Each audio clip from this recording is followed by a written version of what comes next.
तो इन सारे हालात और सिचुएशन को देखते हुए एक बात मुझे मजबूरी में कहनी पड़ रही है। अब आपको कैसा लगता है वो आप मुझे बताइएगा, लेकिन मुझे लगता है कि सेबी वाले एग्जैक्ट वहीं पर उंगली कर रहे हैं जहां पर हम जैसे और आप जैसे छोटे इन्वेस्टर्स, रिटेल इन्वेस्टर्स का कुछ फ़ायदा हो रहा हो। मैं ऐसा क्यों कह रहा हूं, ये सारा डिटेल्स मैं आपको वीडियो में अभी बताने वाला हूं।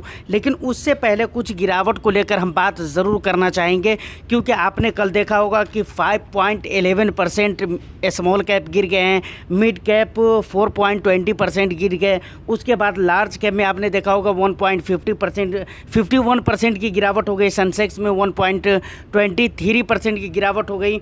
तो इसको लेकर हम बात करेंगे। और मेन ये नहीं है, मेन ये है कि लगातार अभी मार्केट गिर रहे हैं और कब तक यह मार्केट गिरता रहेगा, ऐसे सिचुएशन में क्या करना चाहिए और कौन सी गलती हमें नहीं करना चाहिए। तो वीडियो बहुत ही इन्फॉर्मेटिव होने वाली है। एक लाइक करके शेयर कर दीजिए। चैनल को अगर अभी तक सब्सक्राइब नहीं किया है तो चैनल को भी ज़रूर सब्सक्राइब कर लें। सबसे अगर हम बात करें गिरावट की, तो देखिए गिरावट कंटिन्यू आज कई दिनों से बल्कि महीनों से स्टार्ट हुए थे और महीनों से गिरावट धीरे धीरे करके हो रही है।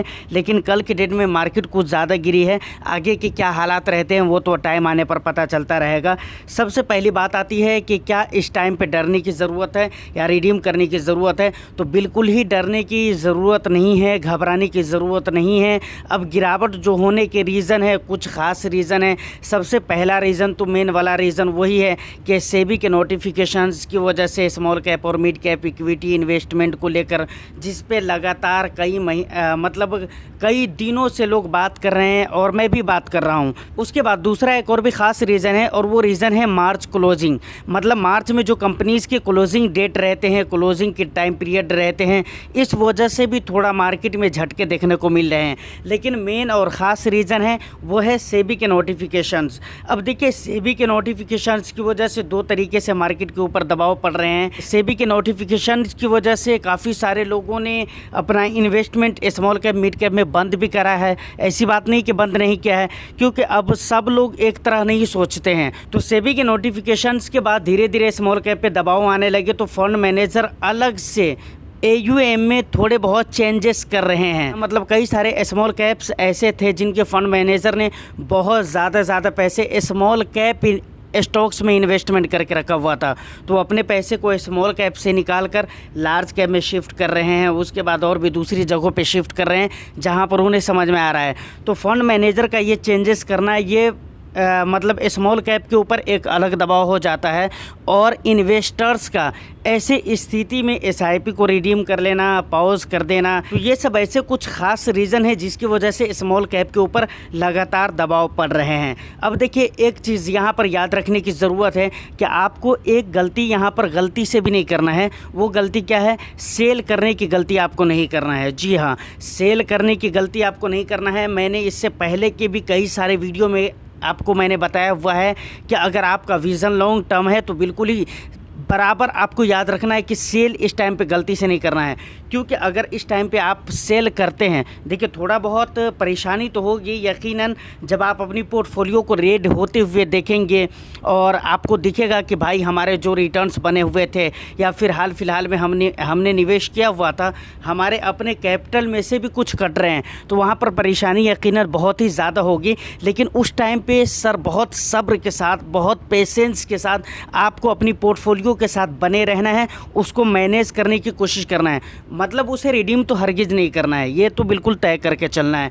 और अगर आप लॉन्ग टर्म में बने रहेंगे तो 100% आपके फ़ायदे होने वाले हैं। देखिए ये सारी बात हो गई गिरावट के ऊपर।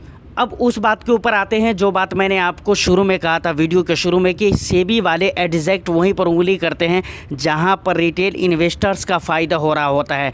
देखिए यहां पर जो भी कुछ मैं कह रहा हूं ये अपनी मैं समझदारी की वजह से और अपनी थिंकिंग के हिसाब से कह रहा हूं। आप इसके बारे में क्या सोचते हैं आप मुझे कमेंट सेक्शन में ज़रूर बताइएगा। यहाँ पर सबसे पहले आपको ये समझना है कि सेबी ने क्या कहा। सेबी ने कहा था कि मिड कैप और स्मॉल कैप में बहुत ज़्यादा इन्फ्लोज आ रहे हैं। एक साथ अगर रिडम्पशन रिक्वेस्ट इंटरेस्ट आ गया तो बहुत ही ज़्यादा प्रॉब्लम होगा। तो ठीक है, प्रॉब्लम अगर इन्वेस्टर्स को होने वाला था तो आप इन्फॉर्म कर देते, एएमसी को इन्फॉर्म कर देते। और इन्फॉर्म करने के लिए बहुत सारे ऐसे ऑप्शन थे, जैसे टीवी चैनल थे, न्यूज़पेपर थे, उसके बाद अदर सोशल साइट्स थे। इन सारे ऑप्शंस के ज़रिए आप इन्वेस्टर्स को इन्फॉर्म कर देते, एएमसी को इन्फॉर्म कर देते। उसके बाद ठीक है, एएमसी अगर अपने हिसाब किताब से चलाए तो चलाए, नहीं तो उसकी ज़िम्मेदारी बनती थी, उसको जवाब देना रहता होगा। उसके बाद इन्वेस्टर्स की ज़िम्मेदारी बनती थी, क्योंकि आप इन्वेस्टर्स को भी इन्फॉर्म कर दिए होते तो ये एक अलग बात हो जाती। लेकिन एग्जैक्ट डायरेक्टली ये कह देना इक्विटी एलोकेशन को बिल्कुल कम कर देना है, किस हिसाब से कितना सही लगता है। मुझे नहीं लगता है कि ये सही है। तो मुझे लगता है कि मार्केट में अभी तक भी जितनी बदतर हालत हो रही है ना, इसका सबसे बड़ा रीज़न है सेबी का ये नोटिफिकेशन। मेरा मानना है कि आप इन्फॉर्म कर देते हैं इन्वेस्टर्स को। ऐसे भी इन्वेस्टर्स जानते हैं कि भाई जो बहुत ज़्यादा रिस्क नहीं लेना चाहते, जो बिल्कुल ही नया है, नॉलेज नहीं है, कुछ भी नहीं जानकारी, उनके लिए इंडेक्स फंड है। इक्विटी मार्केट में आकर जो कुछ हद तक रिस्क लेकर अपना रिटर्न्स बनाना चाहते हैं, उनके लिए लार्ज कैप है। जो बहुत अच्छा डाइवर्सिफिकेशन चाहते हैं, उनके लिए क्या कहते हैं, मल्टी कैप है, फ्लैक्सी कैप है। तो इन्वेस्टर्स को ये सारी चीज़ें पता है, उनको और भी ज़्यादा डीपली कहने की ज़रूरत नहीं है। तो ये सारा मैटर है। और ये जो सेबी का कहना है, ये मुझे बिल्कुल ही अच्छा नहीं लगा। मैं बिल्कुल इसके साथ एग्री नहीं करता हूँ। जैसा कि सेबी ने कहा है कि भाई इक्विटी का एलोकेशन आपको कम कर देना है स्मॉल कैप के अंदर से। अब ऐसे में होगा क्या, स्मॉल कैप के जो रिटर्न्स होंगे, और अच्छी खासी जो एक कैटेगरी थी वो चल रही थी म्यूचुअल फंड के अंदर, स्मॉल कैप और मिड कैप इन्वेस्टर्स के बहुत ज़्यादा पैसे आ रहे थे, अब उसमें भी कम हो जाएंगे इन्वेस्टमेंट करना, क्योंकि फ़ंड मैनेजर के ऊपर डाल दिया जाएगा। और सबसे मेन रीज़न है कि अगर इन्वेस्टर्स अपने हिसाब किताब से इन्वेस्टमेंट ना करें, अगर इन्वेस्टर्स बिल्कुल, मतलब ये कहना मैं चाह रहा हूँ कि फ़ंड मैनेजर के हाथ में अगर फ्लेक्सिबिलिटी मिल जाती है तो वहाँ पर बहुत अच्छे रिटर्न्स मिलेंगे, इसके कोई गारंटी नहीं रहते हैं, क्योंकि वो ज़्यादातर लार्ज कैप में इन्वेस्टमेंट करते हैं और ऐसी जगह पे निवेश करते हैं जहाँ पर उनको बहुत ही ज़्यादा रिस्क ना लेना पड़े। लेकिन अगर इक्विटी का एलोकेशन अगर कम कर दिया जाएगा स्मॉल कैप से, तो वही होंगे, स्मॉल कैप के हाल भी कुछ अच्छे नहीं रहेंगे, इतने अच्छे नहीं रहेंगे जितने हाल फिलहाल में थे, या जितने अच्छे होने चाहिए उतने अच्छे रिजल्ट नहीं रहेंगे। स्मॉल कैप के भी रिटर्न्स ख़राब हो जाएंगे। तो मुझे लगता है कि यहाँ पर बगैर रीज़न का, बगैर कारण का, बगैर मतलब का सेबी ने उंगली कर दिया है और इंटरफेयर कर दिया है। मैं एक बात फिर कह रहा हूँ, ये मैं अपने हिसाब किताब से बता रहा हूँ। आपको क्या लगता है, आप मुझे बताइए। मुझे तो लगता है बस इन्फॉर्म कर देना चाहिए इन्वेस्टर्स को कि भाई अपनी इन्वेस्टमेंट कर रहे हो तो सोच समझ कर इन्वेस्टमेंट करो, नहीं तो रिडीम्शन के टाइम पे आपको प्रॉब्लम होगा। ये एएमसी को और इन्वेस्टर को दोनों को कह देना चाहिए। मैं फिर आपको बता दिया हूँ, इससे ज़्यादा ये नहीं कहना चाहिए कि भाई आप स्मॉल कैप के जो है ना इक्विटी एलोकेशन को कम कर दो।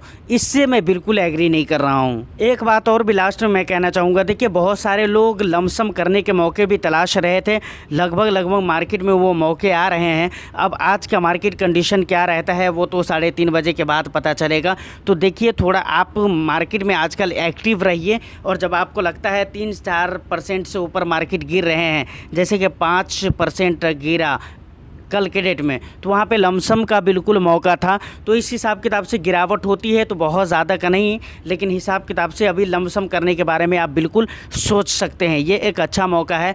तो और एक बात और भी है, इंतज़ार भी कर सकते हैं आप, हो सकता है मार्केट में अभी और भी मौके मिले। तो अभी कुछ कहा नहीं जा सकता है, बस मैं आपको इतना कहना चाह रहा हूँ कि मार्केट में अभी आपको एक्टिव होकर रहना है, थोड़ा ध्यान देना है अगर आप लमसम करने के मूड में है। तो उम्मीद करता हूँ कि वीडियो आपको अच्छी लगी हो। वीडियो अगर अच्छी लगी है तो एक लाइक कर दीजिए, शेयर कर दीजिए। चैनल को अगर अभी तक सब्सक्राइब नहीं किया है तो चैनल को भी ज़रूर सब्सक्राइब कर लें।